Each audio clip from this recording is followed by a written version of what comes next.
Hi, this is Kay with Initiative Tabletop, and today we have a game for you from Twilight Creations called Little Dead Riding Hood. You know the classic story of Little Red Riding Hood, don't you?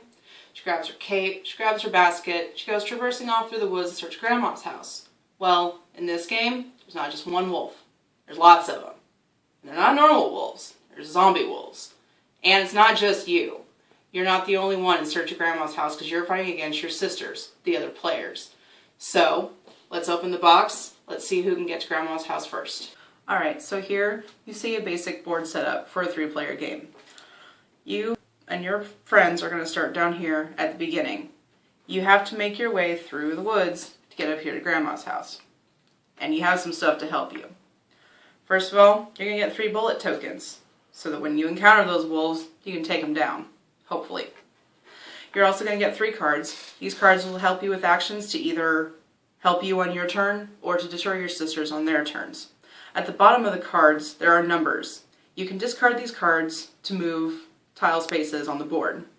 So, we have to find out how to put tile spaces on the board. When you get to the rule book, I was pretty confused, honestly, and I wasn't alone. When I looked online trying to get some clarification on this, a lot of other people seem to agree that there may have been a page missing from this. It wasn't explained as clearly as it could have been. So, for the rest of this review, we're going to ignore this, okay? In the beginning, the first player is going to choose a helper.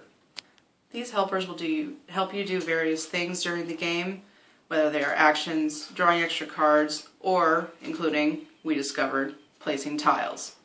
So, for this game, I'm going to choose the Huntsman.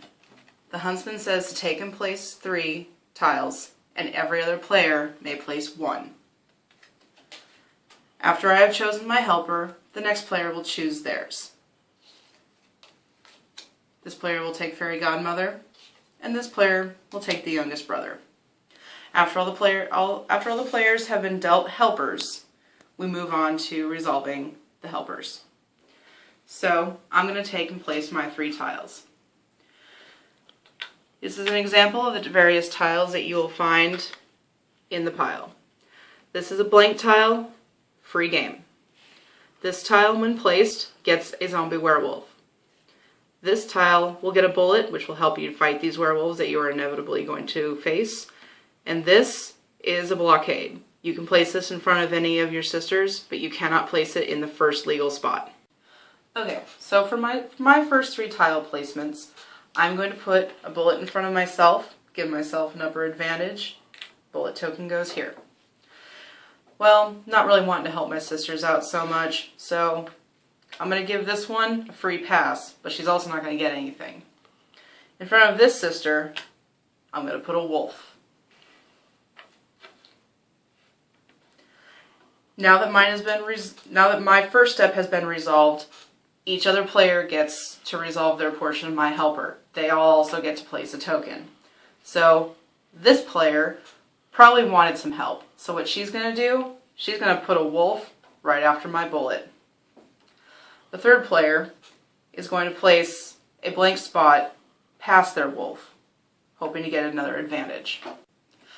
Now that my helper has been resolved, we would then move clockwise to the next player, resolve their helper, and then move on to the next one. Currently, the next one does not have a beginning step help, so we're going to pass on that. Once everything has been resolved, now we can move forward with the game.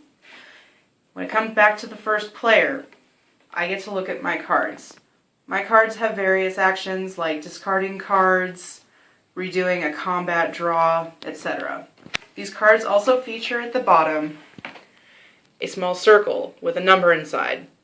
This number represents the ability to discard this card and move that many spaces on the board.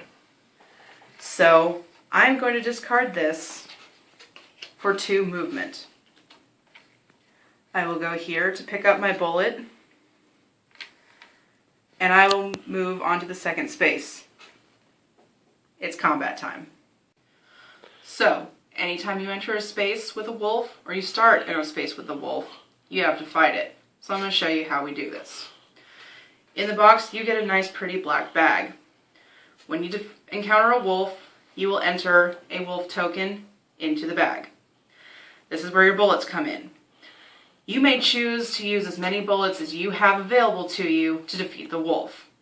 And it's going to be all by chance. I'm going to choose to use 2 bullets. So I'm going to pick up 1, 2, and I'm going to put it in the bag. You're going to take this and you're going to shake it around. You're going to reach in and pull out 1 tile. I pulled out a bullet. This means that I defeated the wolf. All of these bullets now go away, and so does the wolf.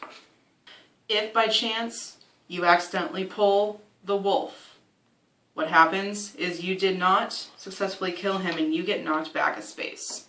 When you get the chance to move forward again, then you may try to combat the wolf again. After my turn resolves, everyone else takes their turn. They discard cards, they use their actions until it comes back to the end of the round. At the end of the round, all of these helpers will go back, and the first player then goes to the person to my left. They will then get the first choice of helper, and I will get the last choice. And then we go through the helper resolution and continue until someone makes it to Grandma's house. So, there you have it. We showed you how to set it up, a little bit about how to play it, and Little Dead Riding Hood, probably going to fit pretty well into your game nights. I like this game a lot. Once we got past the initial confusion about how to place tiles, I really enjoy this game. It's easy to play, easy to get set up, breakdown's pretty easy. It's just a nice, light-hearted game to play.